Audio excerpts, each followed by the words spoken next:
Hello everyone, welcome to T Fight and Tactics, the premier interview series we have here in EMEA. And of course, we have the premier players, the premier personalities. In this case, it will be Noel TFT representing Hungary, but representing also EMEA with a breakout set. Last set, really a great performance, and now I guess trying to do the same in set 8. But Noel, how are you? How are you feeling? And how is this wonderful winter day going for you? I'm feeling great. Thank you. Welcome, everyone. It's actually kind of nice weather in Hungary right now, so I'm doing great. Noel, I wanted to find out more about you as a person on a more personal level outside of TFT. So whatever you're happy sharing in terms of where you're from, who you are, your background outside of the game itself would be much appreciated. Yeah, so I'm from Hungary. I play on EU Nordic and East server. I also qualified from the EUNE, and before TFT, I only played games casually. So this is my first actual esport game that I'm trying to play professionally. And outside of TFT, I just finished like a couple of weeks ago my law degree. So Congrats. That's what I'm gonna do. Thank you. And it must be hard to balance both of these things, especially, last set you had a great, just really good performance all throughout. And I guess TFT is a game that you have to put in the time. It's a game that with different patches, with the information overload the game has, with different sets even as well. If you don't dedicate a lot of time to the game, you can be a natural talent that it still maybe won't get you that far. How are you able to balance your studies? Especially law, which is notoriously a degree that you have to put in a lot of time as well, similar to TFT. How did you manage to do both and still accomplish most of your goals? Well, it's really hard. Like the reason why set 7 was basically my first actual competitive set is because before set 7 I couldn't really manage the time to actually spend a lot of time on TFT and do competitively well. So I've been challengers. I've been ranked 1 since like set 4, but just for some reason I couldn't really attend many tournaments and couldn't really try hard that much. So that's why last set was the first actual set of my TFT esports career. Hopefully, we have in the music industry, we have the one-hit wonders. Hopefully you're not a one-set wonder. Hopefully you still find the time in this set and the next few sets at the very least to balance your work with the game, because we want to see more of you. We saw you a bit in Monster Party as well. But talking about set 7, I think this is the big topic that I want to talk about, because before this you were, I think, in the regional finals for set 6 as well, if I'm not mistaken. No, I think I wasn't. Okay, so that's, you know better than me probably. Yeah, I almost qualified, but okay. For some reason I couldn't. So set 7, what changed? Was it just the extra time where you had a bit more time to put into TFT? Did you change your playstyle? Did you change the way you focus on the game? Because all of a sudden in set 7, you were one of the most consistent players alongside Bricks. I think you two were by far and away the most standout players that, before that, you were more in the group of the underdogs or the players that, maybe some Hungarian fans said, oh yeah, I know that Noel's very good, he can do a lot of good things, but everyone else maybe didn't put that much hope into you guys, into this group of players. But last set, that changed completely. You became one of the favorites. You qualified to Worlds, you made it to the regional finals, you got second, runner-up, almost winning the entire competition. So did anything change specifically to have you play so well? Well, it's really interesting because I managed to be rank 1 on EUNE for probably a few months, and so that's how I qualified for the EMEA finals. But before the EMEA finals, I really had to study for my exams, so I wasn't really that serious about it. I was just before the tournament I was like, okay, let's see how much I can actually accomplish, and I didn't really have that much time to prepare for it. But somehow I got a bit lucky, and I don't know, my audience just had me, I guess. So after the EMA finals, I put in a lot of time and effort preparing for Worlds, and yeah, this is what I wanna continue this set as well. Looking at your playstyle last set, I think it was, at least for me, obviously casting a lot of your games and seeing your perspective a lot of the time, you seem to be very, very comfortable playing from a loss streak. At least maybe it's set specific as well with the way the set was working with 7.5, but I would see you so often. We would go from a stage 3 carousel, 3-5, let's go to Noel's board, he's rolling down for an AO Shin in so many of the last few tournaments in the set. Is this something that was specific to set 7, or is this a playstyle that you're comfortable with? And if so, how does that translate to set 8, for example? Going into the tournament, my main goal was to be consistent. So I was not trying to take any risks, like any high risks. I was trying to be like let's say from top 2 to top 5, I guess. I didn't really wanna go for a top 1, but of course I didn't wanna go for top 8 as well. So my main goal was, at least in the EMA tournament, was to be in like the 3rd, 4th place. So I was trying to roll all the time, trying to be stable. I didn't really want to lose many HP. So that was my plan going into the tournament. And basically, I did the same thing at Worlds. But the last few games actually threw me off a bit. So yeah, this is my plan for next week's tournament as well. And as you progressed through set 7, and as you saw kind of the results coming through, and as a player, this is the best thing, where even if sometimes that you have the talent and the skill, the results sometimes is TFT, maybe a small sample size, they just don't accompany. But as you saw things just working, kind of dreamlike scenario in set 7, everything was working for you, everything was going as you would have hoped and expected maybe. At any point in time, did you feel any pressure all of a sudden playing in these lobbies where everything's at stake? You're playing with some of the best names in Europe and veteran players like Solo Gasang in EMA Finals, Double 61, Lelouch, etc. At any point in time, do you have like a sort of imposter syndrome where where you felt like, how can I be here? How am I among these players? Where you felt it wasn't kind of justified? Do you feel like pressure, for example? Walk me through your feelings as it all changed in set 7. Yeah, so obviously I was really nervous going into the tournament, but I have been playing on both EUNE and EU West for a long time, so I've known these players, and of course they are really, really good and they are really consistent players. But going into the tournament, I was really nervous, but after a few games, I kind of relaxed, because I think I managed to go top 4 2 times in a row, and then I was like, okay, it's actually not that hard, or maybe I can do this. So then I felt a bit confident, or I thought that I'm actually able to win this, or maybe like go top 4. And yeah, after the EMA tournament, going to Worlds, I felt way more relaxed. I didn't really feel that pressure that much. Of course, it was huge because it's Worlds, but I guess I learned how to play under pressure, or I learned how to, just focus on the game, not think about anything else, just do my things, and yeah. Talking about Worlds, it was the first time a Hungarian player made it to the world stage. I assume you were very, very proud of this. How was the overall feeling with the Hungarian community, the other players that maybe also play in EUNE, for example, as well? Because I think they see you as a representative of that ladder as well, and saying, hey, we're also good, we can also compete with the US, which is kind of like the favorite child of EMEA, for example. How was that feeling? Do you feel proud of this accomplishment?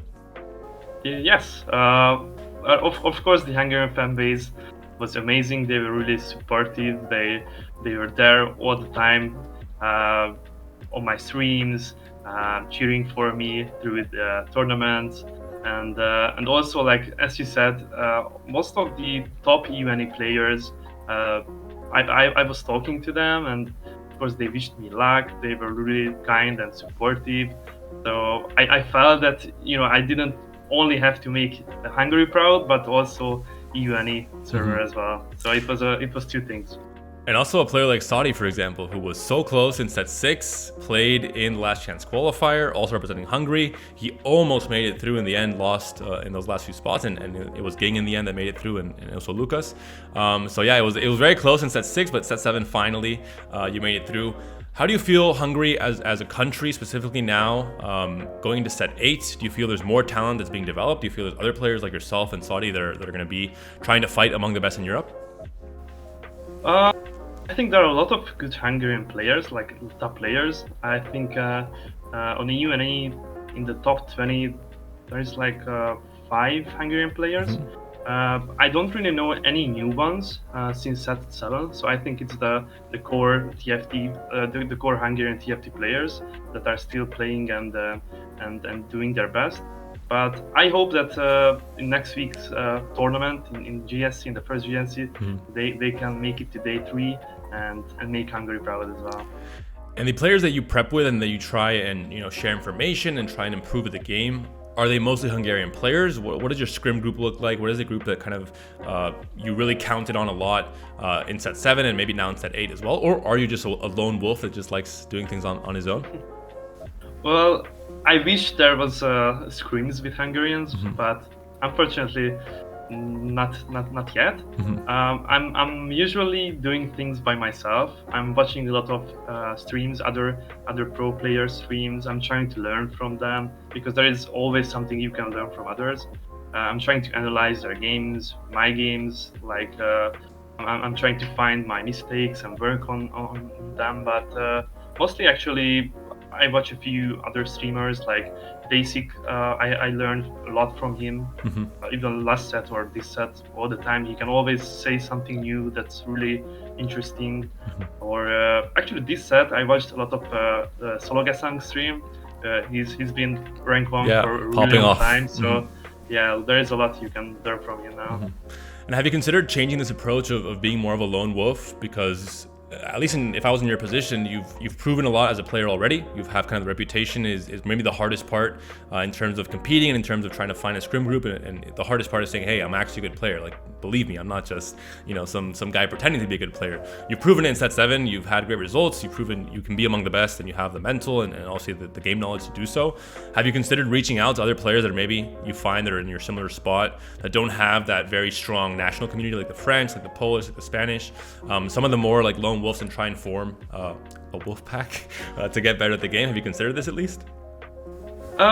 Yes, on EUNE there is a huge Greek community, for example, and I have a lot of good friends with them, and so we've been talking about things like that, or at least on PBA we usually do scrims, and I hope that we can keep doing this even in a competitive sets or in the competitive part of the set. So for example, before tournaments like the next week's tournament, it will be a really good preparation. We talk about set 7 a lot, but now obviously we are in set 8. It's been underway since the start of December. A lot has happened recently as well. We've had a big, well, not a big patch, but a necessary patch that has come in. Obviously not a full patch because of the different problems Riot is having with patching and getting everything underway with the tooltips. But overall, what were your first impressions with set 8 coming from set 7? A set that, I don't know if you liked it or not, but either way, you found success in it, which is something that obviously is going to give you a good impression, a good memory of set 7. We move into a new set 8. Everything's different. Traits are different. Hero augments now coming in as well. What were your first impressions? And then after that, what were your kind of now kind of more foundational impressions after a month and a half of playing? Yeah, my first impression was probably that it's harder to be consistent in set 8, at least for me. In set 7, my win rate and top 4 rate was way higher than now. So maybe it's harder for me. I mean, set 8 is maybe a bit harder for me. It's just probably because of hero augments. Because like a lot of times when I'm trying to lose streak or win streak, a random hero augment is, it can make your game hard. Let's say you are win streaking and at 3-2 there is a 4-cost hero augment, then it's just extremely hard to keep streaking after that. Or let's say you don't really have a good opener and the game starts with a 3-cost hero augment, then it just throws you off. Of course, it's really rare, but it can still happen, and that's one thing I realized, that you cannot count on things that often. It's just harder to keep going top 4. And now after this month and a half, and obviously getting into the serious start of the competition with GSC coming up, maybe in this video it might be aired during GSC, so happening right now. How do you feel in terms of your confidence? Do you feel like it clicked at this point for this set? Do you feel like you still have to play catch up compared to other players that maybe are seem to have a more natural intuition when it comes to set 8, like Sologasang, for example? What is your overall confidence level right now?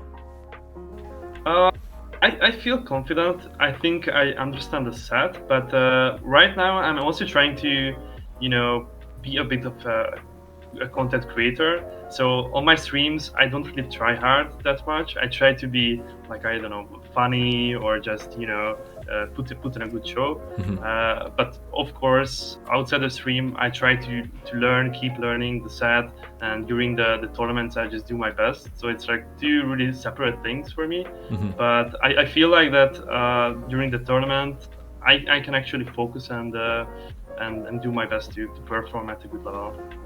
Well, we expect a lot from you in set 8 after set 7. What are your personal goals and aspirations, though? Do you think set 7 was something normal? Let's say you put in the time and this is the level that you're expecting to have as well in set 8. Do you think it was a bit of a fluke? Or what are your expectations going to set 8? Do you think you might also make it to EMEA finals and maybe have a chance to win it?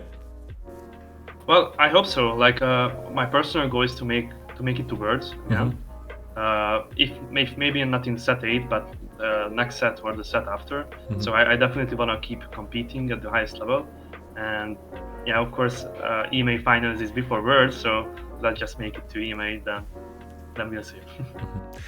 And EMEA is a hot topic when it comes to talking about Worlds as well. Double 61 won set 3. That was great, but then that was kind of already the high. But then since then we've been on a bit of a downfall, especially the last few sets. I think I'm the caster curse. I started casting TFT, and then nothing has worked out on the international stage.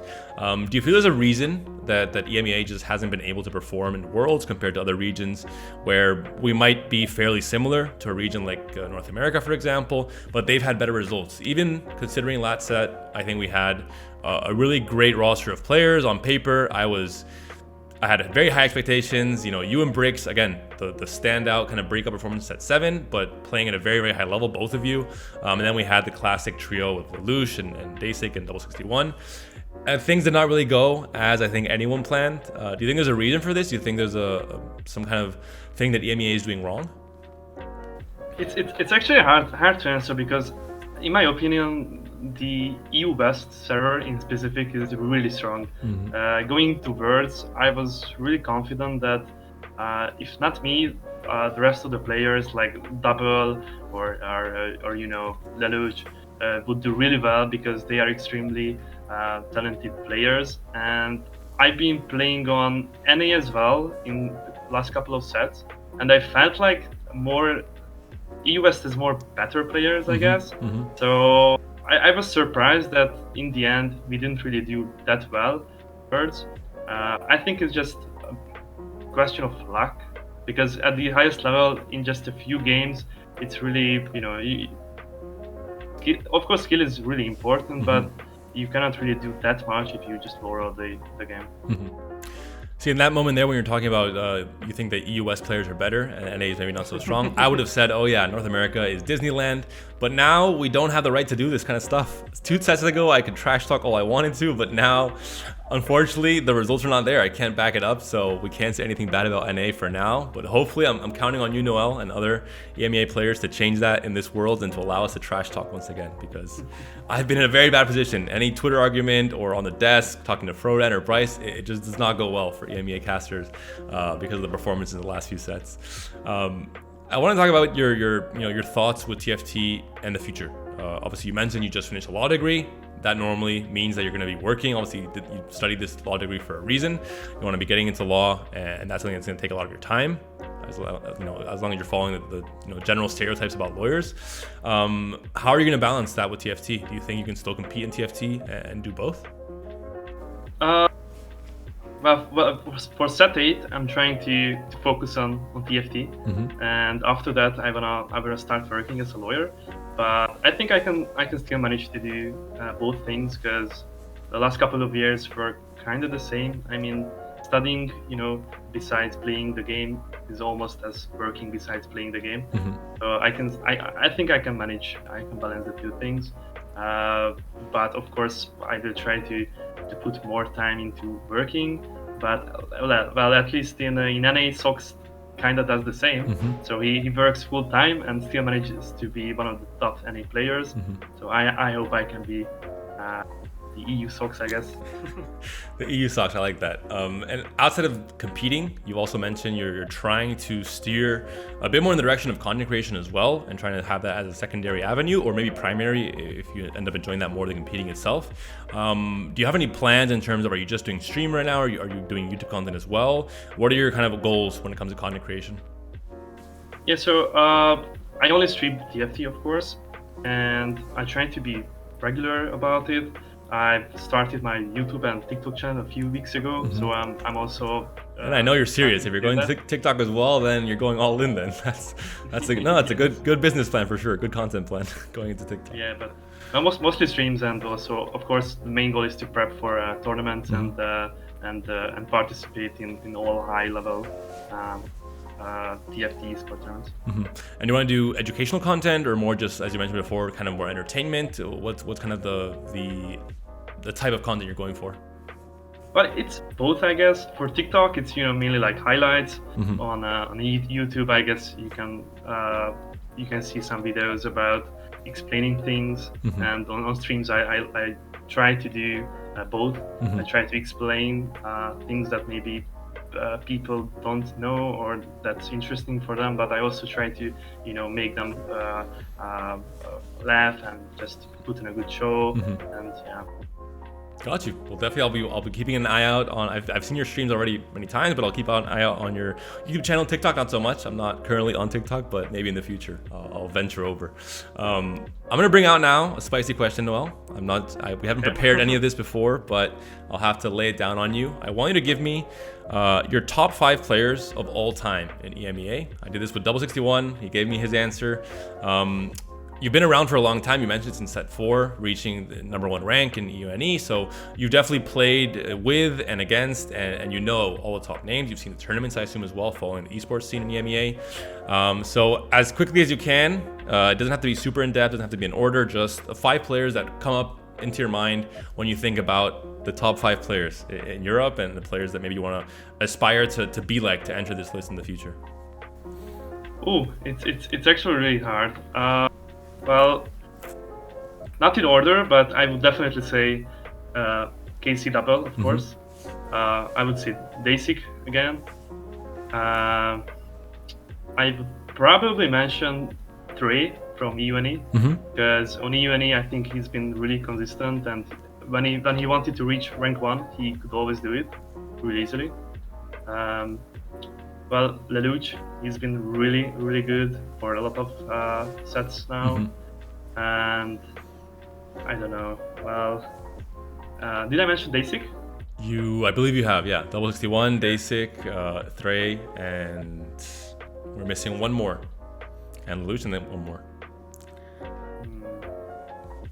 Actually, I will say Casey Candice, because I think he's been popping off really, really well the last couple of sets, and I managed to learn a lot from him. Yeah, he won Hex League. He's a really good mentor. He won Hex League in France the last set, so he's definitely in an upward trajectory, and we tend to see him a lot in all the GSCs. But I love your answer, Trey, as well, giving some spotlight to EUNE. I love that as well, kind of your home turf. I met him in Madrid for Double Trouble in set 6, and yeah, great guy, so glad to see him. Glad to see the name pop up. He definitely seems like one of the veteran players, at least on ladder in EUNE, definitely a name that a lot of players respect. Yeah, it's a good list, definitely a nice one, so well done. Are there any shout outs you want to give? I know you're doing your different content on Twitch and on YouTube. Feel free to shout out your channels so our viewers can follow you, and any shout outs you want to give to people that have maybe helped shape your journey in TFT up until now. I think you still have a lot to say and a lot of history to write, but up until this moment, is there anyone you want to thank in particular to maybe motivating you or helping you improve as a player or as a person maybe as well? To the viewers, I stream on Twitch. My Twitch name is NoahTFT. I stream mostly in Hungarian, but I can speak English, so if anyone has a question, I can definitely answer in English as well. I want to say thank to all the Hungarian fans, to the viewers, because they are really nice. I always have a lot of fun during streams with them, and I want to say thank to the EUNE top players, because they make the game really competitive, and they are the reason why I keep looking forward to playing every set and to push to rank 1. That's awesome, great to hear, and yeah, I definitely feel it. I think when there is that competitive drive, it makes everyone just perform at a higher level and continue improving. So I definitely understand that point of view, where really anyone that you see as your main opponent or enemy is also kind of your best friend when it comes to competition. Definitely helps you improve a lot. Awesome, great to hear from you, Noel. Thanks for all the answers and all the insights. It was really great, and again, best of luck in all the tournaments coming up in this set. Hopefully you can emulate what you were able to do in set 7, and hopefully you stay hungry for success. Thank you so much.